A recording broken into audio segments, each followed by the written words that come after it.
In this question, they are saying, why does a block of plastic released under water comes up to the surface of water? So here you can see this is a block of plastic and it is basically floating on the water. Initially it was submerged, but now moment we took out the force, it is floating. So why? So look, what is basically happening over here? Here two things comes in picture. The very first thing is density.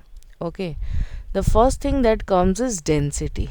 So if you're talking about density, the density of plastic is less, okay, than density of water. So due to that it will float, but obviously. Second thing is that you have to consider, let's say the whole mass at this point, so it will be acting downward. Okay, wait, and this water is exerting a upward force. Okay, that water is exerting an upward force. Now if you see that upward force, it is greater.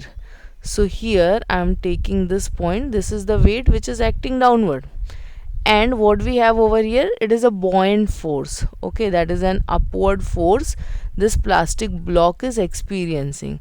The buoyant force is greater than its weight. Okay, so second thing we know is buoyant force greater than its weight.